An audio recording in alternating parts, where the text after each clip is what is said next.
CBS News presents Of Black America. Black history, lost, stolen, or strayed. A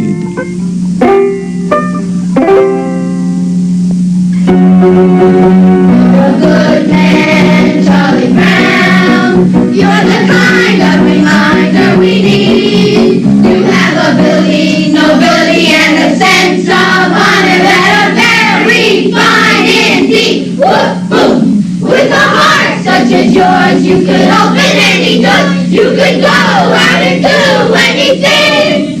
You could be King Charlie Brown. You could be king. Great. Very good. All right, we'll go to lunch now, and this afternoon we'll continue with our meeting.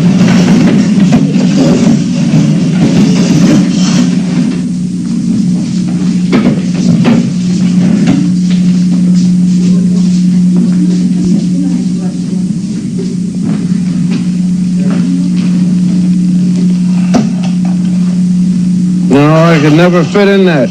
Never get in that at all. This is more like it. Now, what's the whitest thing you know? Whiter than the driven snow, whiter than the whites of your eyes? Sugar. Non-integrated, non-black, sweet sugar. But you see, there is a black man in your sugar. His name is Norbert Rillier. Norbert Rillier in 1846 invented a vacuum pan that revolutionized the sugar refining industry. Now, you have to dig to find that fact. I mean, it's not much history, but it's still history. Now, what do you stand in? In your shoes. Now, there's just you and your shoes, isn't there? Nope. See, there's a black man standing in your Oxfords with you. Sharing your soul and your heel is a man, his name is Jan Ernst Metzelliger.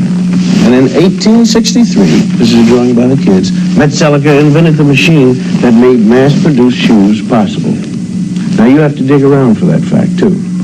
And again, it's not much history, but it's history.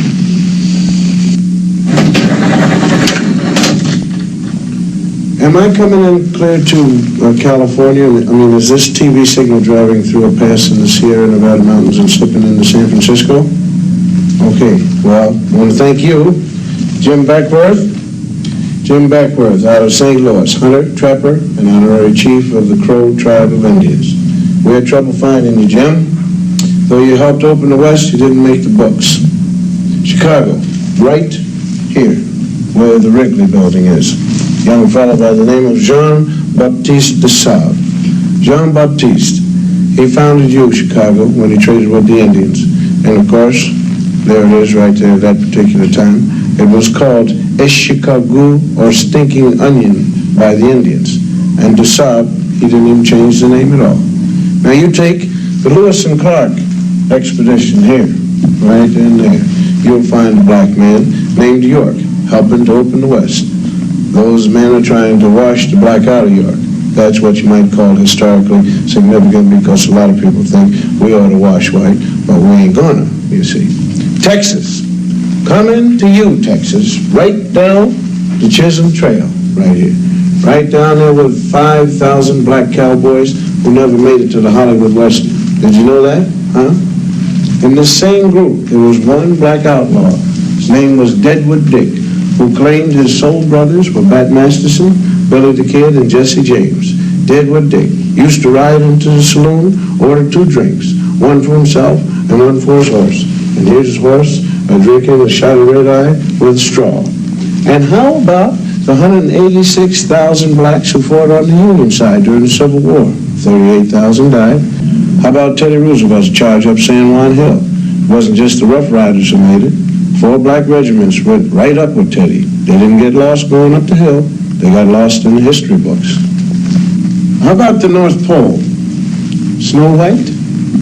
Well, the first man there was black, Matthew Henson. He spoke Eskimo. And he was Admiral Perry's navigator. And although he made it first to the pole, it never quite made it to the history books. And how about your heart? Can we get there? All right. Daniel Hale Williams first performed open heart surgery successfully. Now, this list could go on forever. Blacks who made it, blacks who made history, but who didn't get into the history text at all. And the strange thing is how little there is about us in the textbooks. Napoleon once said, history is a fable agreed upon, and the fable agreed upon up to now is that American history is white on white. But sometimes we did get into the history books. All wrong. Now you take this one. The Growth of the American Republic, 1942 edition. Samuel Eliot Morrison, Henry Steele Commager. Quote, as for. This has to do with slavery. As for Sambo, Professor Morrison. Sambo, Professor Commager. As for Sambo, whose wrongs moved the abolitionists to wrath and tears, there is some reason to believe that he suffered less than any other class in the South from its peculiar institution. Peculiar institution means slavery. Although brought to America by force, the incurably optimistic Negro soon became attached to the country and devoted to his white folks. Unquote.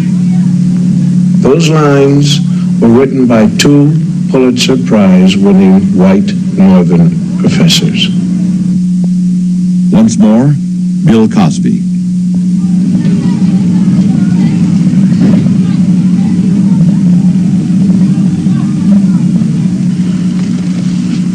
Slavery. That's the place everybody likes to start Negro history. You know, they read black men being brought over from Africa in chains. Terrible thing, slavery.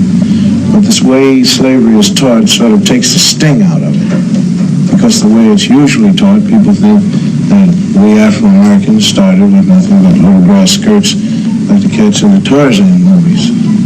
And though America gave us slavery, America kindly gave us religion and a lick or two of education. And when we get more jobs and more education, then up from slavery. But we had something before we left Africa, something more than rhythm. I mean, we had a high culture. The culture was so high that great artists in the world are still borrowing from it. Now here's a sculpture by an unknown African artist. And here's what Paul Klee took from him. And here's a work by an unknown black African, and Pablo Picasso liked what he saw. Another African design, and Modigliani swiped it, or he was influenced by it, or whatever polite word you want to use. Another black African artist, and Picasso didn't change it very much. I mean, when you look at this copying, you got to give us a little more than rhythm. You got to give us style. Now, if you tell the history of slavery right, you got a big problem on your hands. The slave trader didn't take some savage out of Africa. He took a human being. He sold him like an animal and separated him from his family. America invented the cruelest slavery in the history of the world because it broke up black families. After slavery was over, America kept breaking up the black man's family. And that's an awful history to teach. Now, if you want to look history right straight in the eye, you're going to get a black eye. Because it isn't important whether a few black heroes got lost or stolen or strayed in America's history textbooks. What's important is why they got left out. Now, this country has got a psychological history. There was a master race, there was a slave race. And though there isn't any political slavery anymore, those same old attitudes have hung around. I mean, the burning part of Burn, Baby Burn is right here in this classroom. We want to thank Mrs. Lovely Billups and the whole gang here at the 4th grade for the brilliant and intelligent artwork that they've done here to make this whole broadcast sing. I want you guys to keep pretending that I'm not here. You're doing a great job, and just Keep on drawing and reading and writing, doing what you have to do, because I'm going to talk about some other kids. Not you, Mary, John, and Bob. These are kids from other schools. Did you know in some states it used to be against the law to teach blacks to read or write? Nowadays we're getting these integrated schoolrooms, and most people think that if we get enough teaching and enough jobs, everything is going to take care of itself. But there is a scar of history running right through kids as young as these. It tears you up if you know how to look at drawings kids make, because kids shouldn't know much about history and anything about discrimination. I mean, nobody hates little black kids, but why do some of them cause so much trouble? And if you ask black and white children to draw themselves, or trees, or houses, some strange things happen. We asked some ordinary white kids from ordinary families to make some drawings for us. Like, well, let's call him John. John's white, and we asked him to draw himself. This is John. This is his house, and this is his tree. Then we asked a black kid, let's call him Ralph, to do the same thing. This is Ralph's drawing of himself, and this is his tree. Now, why should two kids of the same age draw so differently? Enter the expert. This is Dr. Emanuel Hammer, psychiatrist specializing in children's therapy. Let me illustrate it for you. Let's take these drawings. No matter what a child draws, he's really picturing himself. Ask a secure child to draw a tree, and he's likely to draw a bountiful, spreading tree. A black child drew this tree, cut off in its growth, stark, bare, ungratified. It works the same way with drawings of people. Normal children, average drawings. The mood is happy, the child feels capable, the drawings are complete, and the arms are developed to emphasize strength. These children were old enough to draw complete figures. The significant fact is what they left out: arms, hands. A child may sense that a situation in life is so powerless that he himself is equivalent to an armless man. My own study reveals that armless people appear 3 times more frequently in the drawings by black children than those by white. The faceless beings suggest that these youngsters not only feel themselves to be less than they might be, they don't even feel themselves to be. The black child who is forced to live in a hostile world may disappear in self-defense. He drifts through life feeling like a shadow. He stops caring, and he stops trying. A child who has this on his mind cannot be a child. A child who has this on his mind could want to burn down cities when he gets older. The whole confusion was summed up by a black 9-year-old in these 2 paintings. This is a 9-year-old boy draws a white man, Robin Hood maybe. And this is how the same boy draws himself. And this is the consequence of deformed history. Linda, close the curtains. Brian, lower the screen. Bonnie, lights, please. In the past 50 years, 33,000 feature films have been made in the United States, and about 6,000 of them have had parts for black actors. For the most part, the black portraits have been drawn by white writers, white producers, and white directors for a white audience. Most black parts were the way white Americans wanted them to be. The black male was consistently shown as nobody, nothing. He had no qualities that could be admired by any man, or more particularly, any woman. When the sun goes down, the tide goes down, the dog can gather around and they all begin to shout, hey, hey, Uncle Doug did speak. White people didn't like to think much about them, sort of like a relative you got in a rest home. I mean, happy darkies, dancing and singing was all they wanted to hear about. Being good Christians, the whites out front liked to think the blacks out back were kind of happy. The dog beats the beat, the dog beats the beat on the Mississippi buzz. Uncle Tom's Cabin was one of the first movies made that tried to say anything about black people. Uncle Tom was changed a little each time it was put on the stage, and all the parts were played by white actors. And by the time they made a movie of it in 1903, Uncle Tom was just the white man's idea of a good nigga. You might say he was what H. Rap Brown ate. They made this picture 5 times. And by the time they finished with it, Mickey Rooney could have played Uncle Tom.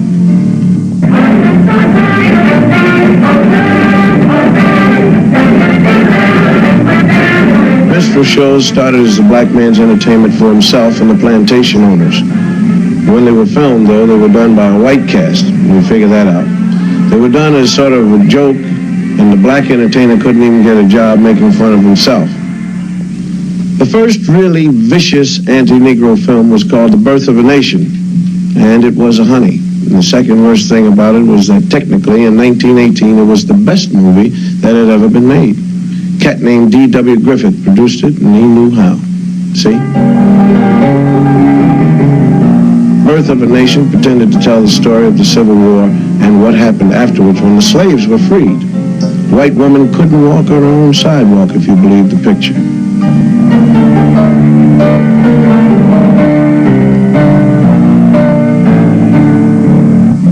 In the South, Negroes got the right to vote, and the movie showed black vote collectors refusing to accept white votes, and black people sneaking in extra votes. And if these black bad guys don't look very bad to you, it's probably because there were white actors wearing burnt cork. Negro legislators took over in the South, and in the film they were made to look like apes. And this was the movie version of how it looked in the Southern state legislature. They drank whiskey, they ate chicken with their hands in the State House, and they put their feet up on the table with the shoes off. And of course they passed all sorts of crazy laws according to the film, like anybody could marry anybody they wanted to. It was obvious to anyone who saw this picture that Negroes weren't fit to govern themselves or anyone else because they really weren't people. This film is 50 years old, and it may look silly and out of date now, but it didn't look silly when it was made and seen. Several million Americans who saw it were propagandized to believe that this is the way things would be if they weren't careful. So they've been pretty careful. Colonel Cameron, a former officer in the Confederate Army, is all upset over the way Northerners and the freed slaves are changing his South, taking a mint julep right out of his mouth. So he takes a walk one day while he's worrying about it, and he sees two white kids playing, and then four black kids come along. Being hardly human and naturally afraid of ghosts, the black kids run. Colonel Cameron sees the whole scene, gets his great idea, and with this, that great white all-American organization, the KKK, was born. Cavalry and the bedsheet has come to the rescue. The South is saved. In this picture, the Ku Klux Klan was the good boy who saved the South. Most Hollywood films, though, even the early ones, weren't really nasty. Nobody was sitting around saying, hey, let's take care of the niggers. What producers were doing was making money. And to make money, they made pictures that white ticket buyers would enjoy. They showed Negroes the way most Americans like to think of them. To blame Hollywood is like throwing a rock at the mirror because you don't like what you see in it. Burt Williams was one of the great vaudeville performers. He couldn't get parts in white pictures, so he made a lot of short comedies. He played the part most Americans consider typical Negro. He wasn't bad, really, just lazy, stupid, and happy the way he was. And his feet hurt. He was afraid of most everything. And when he was scared, he shook and his teeth chattered. Unlike a scared white man, the black man's eyes could pop out of his head. And when he was scared, he was so scared he couldn't talk. He was also so scared he couldn't run.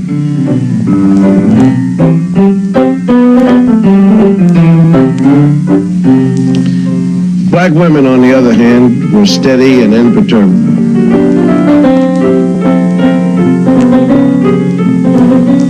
They stood like a rock on the face of things that scared black men.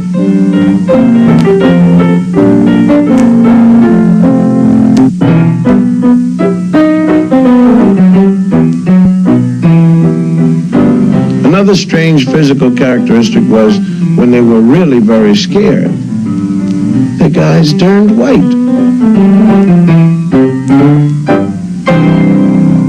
When you look back on these old films, the patterns come jumping out at you. The most consistent thing about them was the attack on the black man. He was never even given the privilege of being a man. He was a boy, as in you know. Here, boy. They had a lot of other great qualities besides being cowardly. Well, for instance, they stole chickens. Who's in there? Who's in there? Ain't nobody in there but us chickens.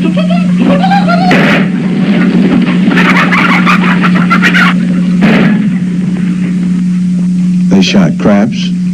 Dice, your papa talking to you now, Dice. Come on. Just hit him one more time.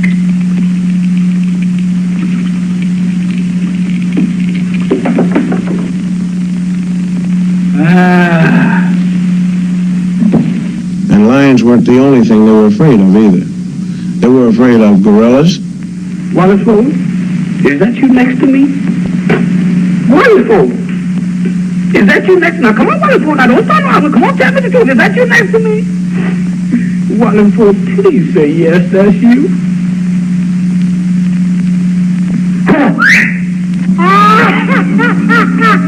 They were also afraid of ghosts and skeletons. Jim? Is that you scratching my head? Jim? Jim! Now, come on, now, what are you looking at?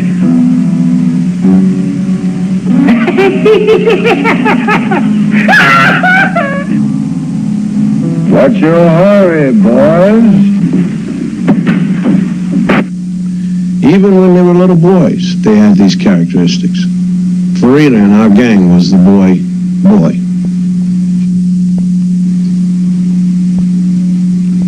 The tradition of the lazy, stupid, crap-shooting, chicken-stealing idiot was popularized by an actor named Lincoln Theodore Monroe Andrew Perry. The cat made $2 million in 5 years in the middle 30s, and everyone who ever saw a movie laughed at Step and Fetch It.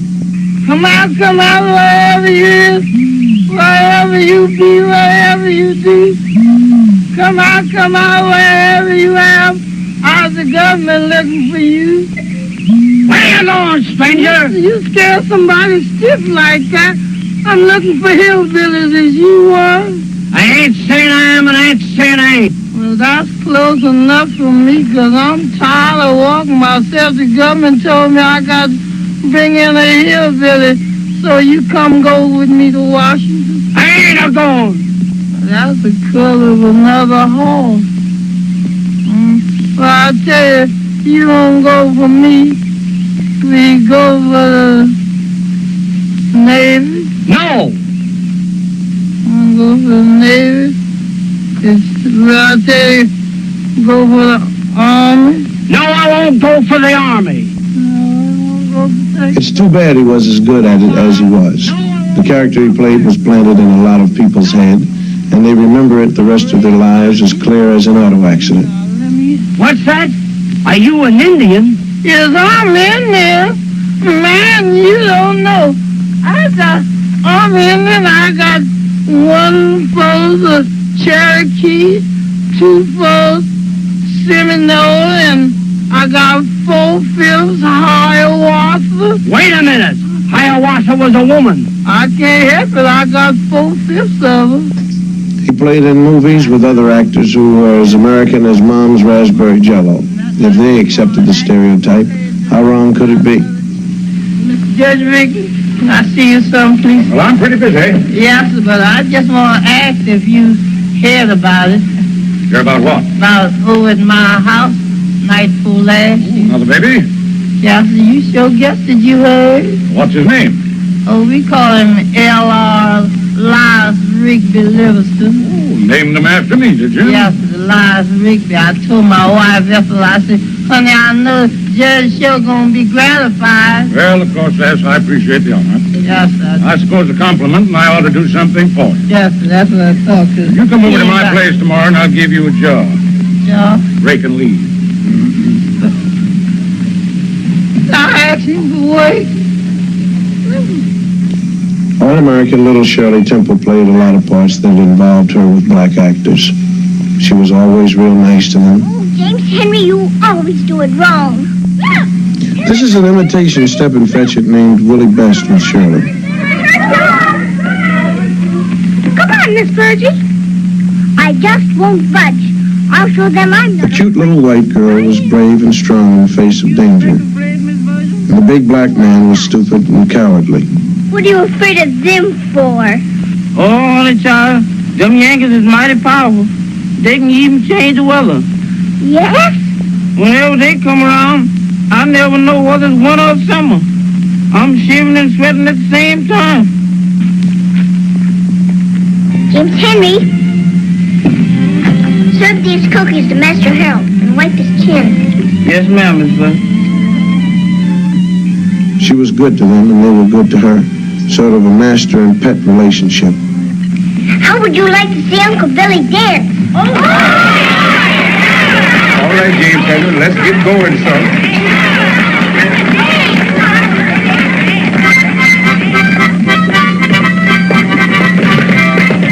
This is Bill Bojangles Robinson, one of the great ones. But if he wanted to work and dance, he had to come into a picture through the servants' entrance.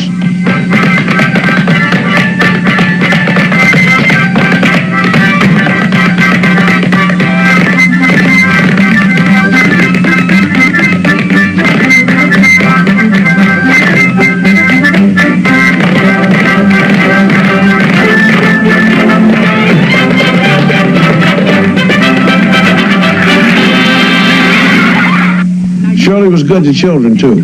They loved their little mistress, and she treated them real good. Hello, Sally Ann. Just like they were equals. Go on now, Sally Ann. Miss Virgie, please, ma'am. We all done come here to wish him many happy Return. That's it, many happy returns of the day. And we all done made you a darling. Here it is. Miss Percy, there was more I had to say, but Emmy, I forgot it. You said everything, Sally Ann. Don't you worry. This is the very nicest present I got. Thank you ever so much. Yes, indeed, children. It was very thoughtful and sweet. Come now, dear. I'll see you later. And I'll save you some cake. We'll be waiting. I suppose it might have surprised a lot of Hollywood writers and producers to know a scene like that could actually make a lot of people, mostly black, sick to their stomach. This is a lot of fun, isn't it? The newsreels that were shown along with feature films knew a good thing when they saw one. They helped keep all the black cats in their place. Nobody black ever did anything very newsy in a newsreel.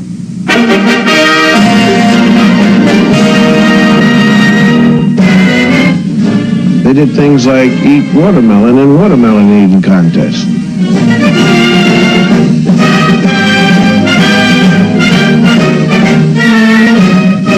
But another favorite for the newsreel cameraman was to film people throwing things at them. Good sport. Some college football publicity man decided this was a good idea. And there were a lot of very funny golf pictures. If you weren't black, they were funny, I guess.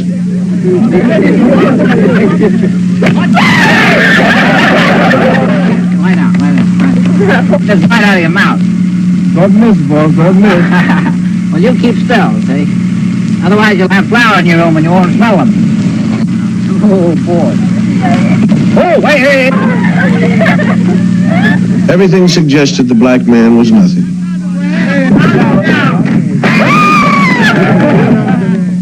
Hollywood adopted a sort of British attitude toward black natives of other countries. They were always sneaking around the bushes, carrying stuff on their head. White men weren't supposed to get caught sweating.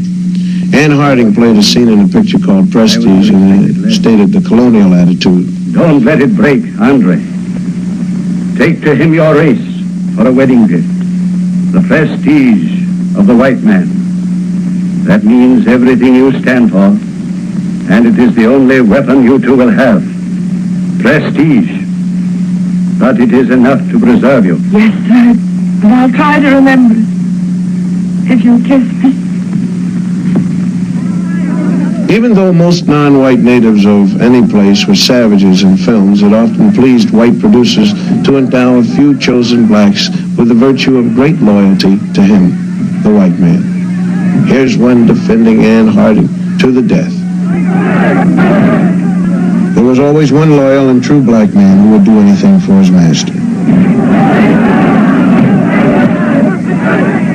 Some of them were wonderful people. You know, if you really get a good one. Mostly, though, Negroes were not heroes. They were big part servants, railroad porters. Watch your steps, sir. Now, this is your destination, folks. They made very good chauffeurs. Looked good in their caps. Good morning, Colonel, sir. And they were great at serving all kinds of drinks. Ooh, that cough of yours stays with you like poor relation. What's that you got there? The sassafras tea. Wherever there was a thirsty master, there were they also.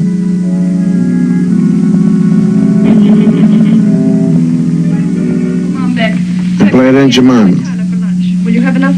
I don't know if I can stretch one small chicken, but as long as the water's running, we'll have soup enough. Lottie, will you take Kay upstairs and wash all that goo off her face and give her a good... And one question they never answered. When the Negro woman was taking care of the white woman's kids, who was taking care of hers? They did all kinds of odd jobs around the picture, like walking horses. When they weren't walking the horses, they were out back playing craps, of course. Recreation. They met people at the station for their masters. You folks, We come all the way from Ireland.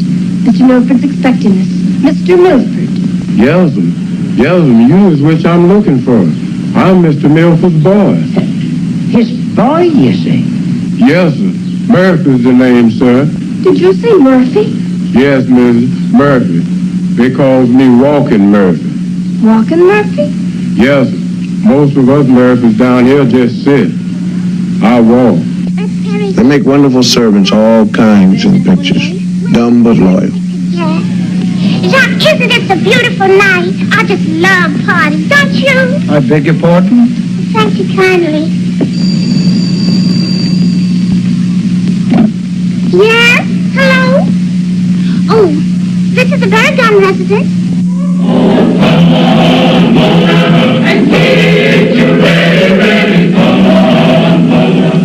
Things were getting pretty tough during the 30s. And a good thing for a lot of black actors was that they made a movie called The Green Pastures with, like they say, a cast of thousands. It gave a lot of people work, but it had all the old stereotyped characters. It was clever and funny and all black, but it was a white man's picture. I'm the Indian. Henry, you sure got the prettiest wings. Oh, they just my old ones. Cigar, gentlemen, cigar. Just have yourself. Cigar, gentlemen, cigar. Oh, Lord, the smokehouse is empty. Oh, Lord, let me get them groceries. Oh, Lord, let me see that little six. Where? Come on, you gonna feed me or not? Hey! Well, you just a little boy, gambling and sinning and chewing tobacco like you was your own pappy. And you've been drinking Sonny Kick Mammy wine, too. You gamblers ought to be ashamed of yourself leading this boy to sin. Well, he's the best crapshoot in town. You find my mammy, do more than I can. While Hollywood was turning out films, radio came along and decided to get in on it too. Two white fellows from Chicago invented two black characters they named Amos and Andy.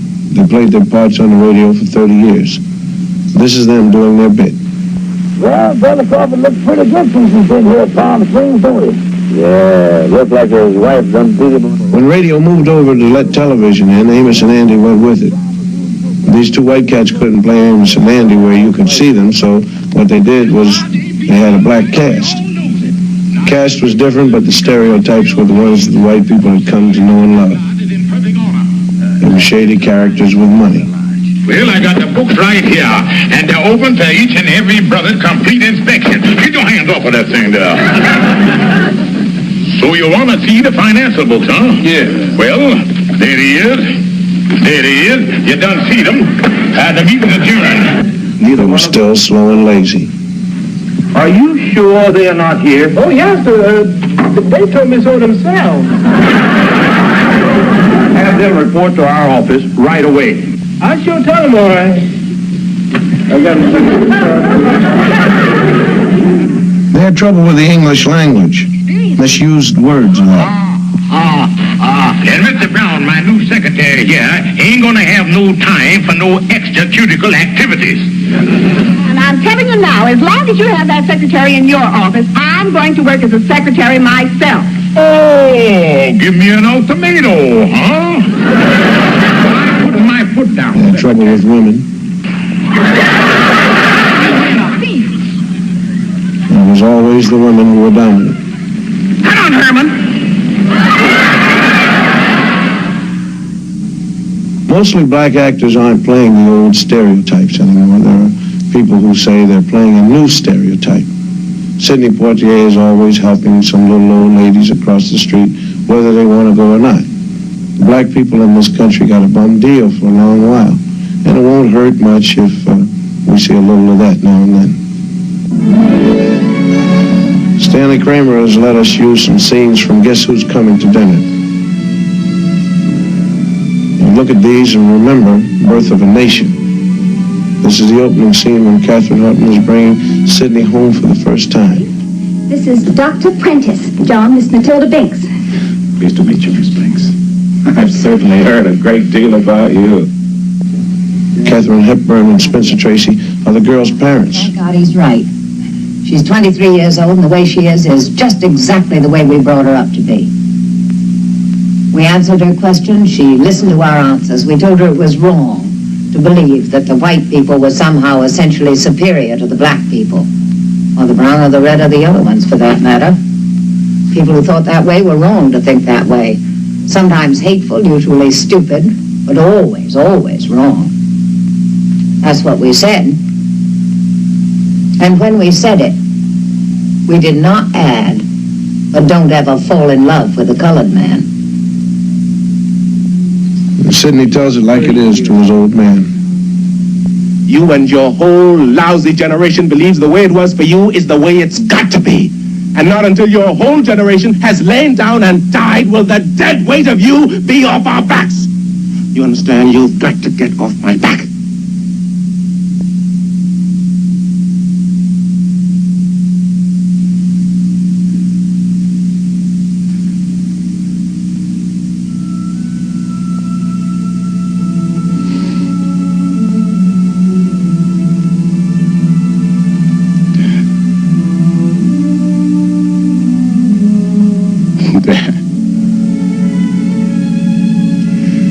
You're my father. I'm your son. I love you. I always have, and I always will. But you think of yourself as a colored man. I think of myself as a man.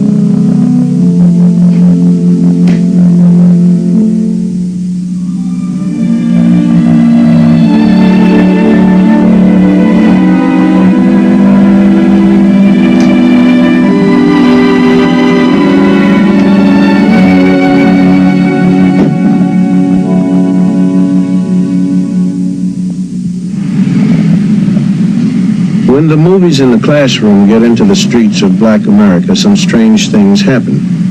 Because what history in the films have been telling the black man is that he's nothing, unless he joins the white world.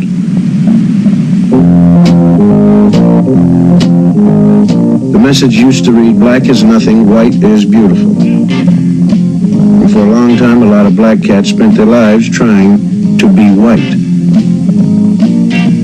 For instance, hair. Now, some people call straight hair good hair because it looks like white hair. Kinky hair is bad. The man on the right is having his hair cut naturally. The man on the left is having a processed job.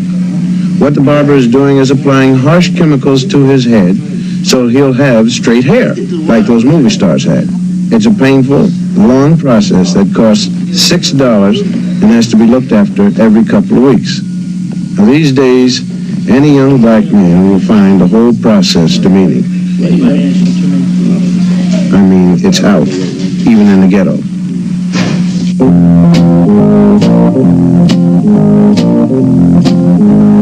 For a while, it seemed to the black community that the way to escape was to get as rich as possible and look as white as possible. And And as affluence came to some black people, all the lessons of history and all the lessons of the movies seemed to be, make it on the white man's terms.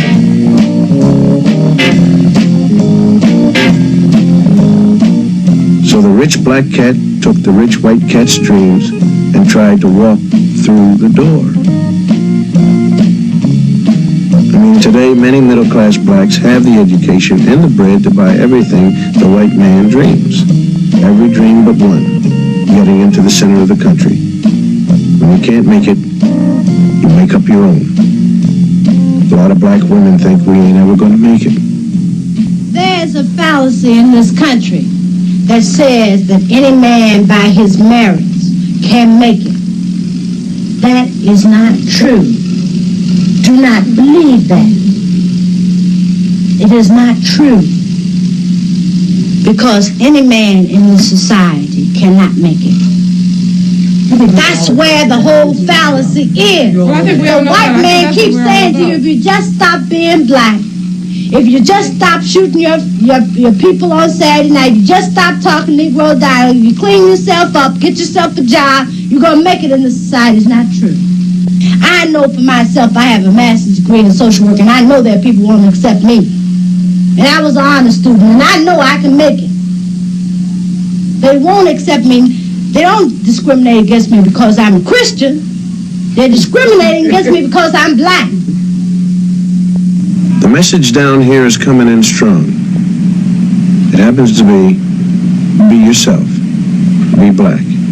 The new generation of black young Americans is asserting itself. What they're saying is, if you can't wash white, even if you have the money, if you can't wash white because you're basically black, what you do is react, sometimes radically. Here's a measure of the reaction to white is beautiful. This is a storefront school in Philadelphia. And the children here are being given a black preparation before they enter the city schools. They're not specifically gifted children, they're just from the neighborhood. And one black man named John Churchville put it all together and financed it himself. Or an amount, right? You understand that? Yes. All right. A number is a concept of quantity or an amount. That is wrong. No. A number is a concept of quantity or an amount. That is dead wrong. He's not only teaching new math to children whose ages range from 17 months to 5 years, he's decided to give them the emotional armor they need to protect themselves against the education he thinks they'll receive when they start kindergarten. Anybody tells you something wrong, are you going to do it? No! All right. What do you want, Janelle? I want freedom. When do you want it? I want my freedom now. No, you have to wait till next week, Janelle. You can't have it now. Can you wait till next week? Yes. Okay. Sit down. All right, young man, stand up. When do you want your freedom, young man? I want freedom now. You can wait till next week, though, can't you? No. Michael, you just have to wait till next week. You can't have it now. Are you willing to wait till next week? No. Suppose I said that you have to wait till next week. Now, you're going to wait till next week, aren't you? No. How are you going to get your freedom? I will use any means necessary to get my freedom. Any means necessary? Yes. All right, sit down. Young man, what is your name? My name is Eric Houston. Levante. What is your nationality? My nationality is Afro-American. What is freedom? Freedom is black power. What is black power? Black power is... Do you know what black power is? No. Well, then you should never never make any statements if you don't know what they mean. I'm sorry, I don't know. All right. How old are you, young man? I am 4 years old. You're not 4 years. Now, you tell me your right age. How old are you? How old are you? I am 4 years old. Are you sure you're 4? Yes. You're going to let me turn you around and tell you you're some other age? You're 6 years old, Eric. No. I can't hear you, Eric. No. Are you being frightened by me? No. I'm a teacher. I said you're 6. I am 4 years old. All right, then. You stand up for it, then. You shouldn't be weak. You stand up and say it. You ought to scream it in my face if I try to tell you different, right? Yes. Have a seat. Stand up, young man. Are you a Negro, Travis? No. Are you a flunky, Travis? No. What are you? I am black and beautiful. And what else are you? Are you a boy? No. What are you? I'm a man. What kind of man? Black and beautiful man. Well, what kind? Are you an old man or a young man? Young man. Very good. Very good. Are you going to let somebody just make you a boy? No. All right. Suppose I tell you something wrong, Travis. Are you going to do it? Yes. You're going to do something if I tell you when it's wrong? No. Have a seat, young man. Eric, you're going to be reasonable, aren't you? No. Come here. Here you are. Fine young man, right? Yes. Are you going to be scared of me? No. Are you going to be scared of some president of the United States? No. Some mayor? No. Some policeman? No. All right. You're a Negro. Yes! You're a Negro, Eric. No. Somebody pass me my stick. I said you're a Negro, boy. No. You're getting mighty soft. You're a Negro. No. Very good. All right, sit down. You, young man, you come here.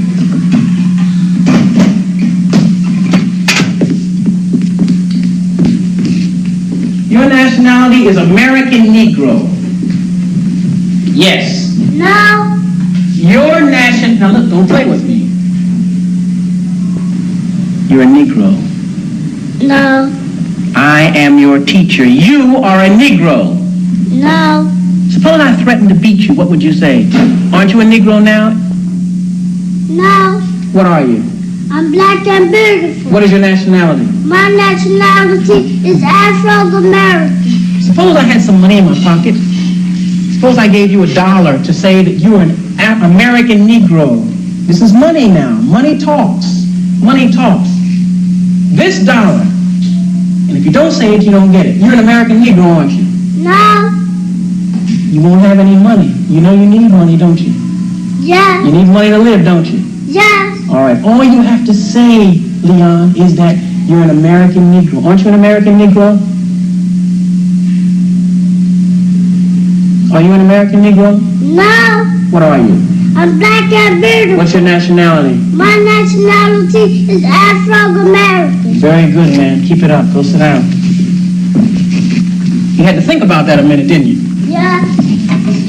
All right. All right, everybody. What is your nationality? My nationality is Afro-American. Good. All right. What I did is what people are going to do to you in different ways when you get out of the school. They're not going to just come right up to you and give you $1 or say, if you say that you're an if you say you're an American Negro, I'll give you $1. But they're going to be very nice to you, some of them, and they're going to try to, get you not to love black people. They're going to try to get you to, be something other than you are. They're going to try to make it seem as though you're different from the masses of black people. And they want you to go away. Now, say, I'll give you special things if you just come along with me and do what I say. But you must reject that. Now, you know what that means? That means you're not going to have the money you'd like to have. And money is not important. We need money. We have to buy things with it. But money is not the thing that we're living for. The only thing that makes a person worth living is being a man and being a woman, being strong in character, being straight, telling the truth, and living in the truth and doing the right thing. You understand that? So no matter what happens, I want you all to always tell the what? You may not get the marks you're supposed to get in school. You may be doing the work, but because the teacher doesn't like your attitude, and she'll always tell you, I don't like your attitude. Because you're independent, but you're not going to school for grades. You're going for what? All right, and what kind of people is everybody in this room going to be? Tell me the kind of people you're going to be. Black and blue. What else? You're already there. What are you going to be? You're going to be stupid? No. What kind of people are you going to be? Excellent. You're going to be excellent, and what else? Yes, ma'am. Strong. And strong, and what else? And good. And good, and what else? And genius. And a genius, and what else? I'm looking for another word. All of you are geniuses right now, and you'll be better than that. What else? I'm looking for a word that begins with a B. Brilliant. Brilliant. And brilliant really means to shine. And all of you will shine. All of you are really going to be brilliant. Good enough. All right. How does everybody feel now? You ready to get ready for lunch? Yeah! Who's hungry? Well, that's kind of like brainwashing. Or is it? I mean, can you blame us for overcompensating? I mean, when you take the way black history got lost, stolen, or strayed, when you think about the kids drawing themselves without faces, and when you remember the fine actors who had to play baboons to make a buck, I guess you got to give us a sin of pride. Pride. Hubris in the original Greek. It's 300 years we've been in this American melting pot, and we haven't been able to melt in yet. And it's a long wait. Listen, we've been trying all kinds of parts to make the American scene. We've been trying to play it straight and white, but it's been just bit parts. Now, from now on, we're going to play it black and American, because we're proud of both. Hubris. I'm Bill Cosby, and you take care of yourself.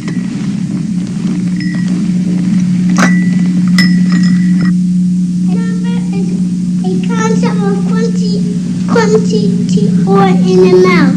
All right. What is a set? A set is a collection of objects. What is a subset? A subset is part of a set. What is a member? A member is one unit of a set. What, in terms of set comparison, does larger mean? Larger means just that there's more members in it. Excellent. Now, one more time, everybody together. I'm going to ask you all a question. Let's see if you can do it. All right?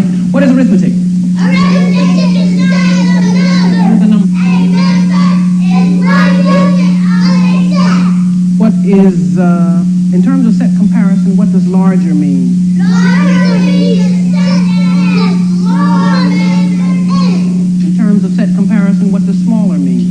Smaller means a set that has less members in it. All right, now quickly, look up on the board, relax, but think very quickly, you understand? Yes. All right, in terms of set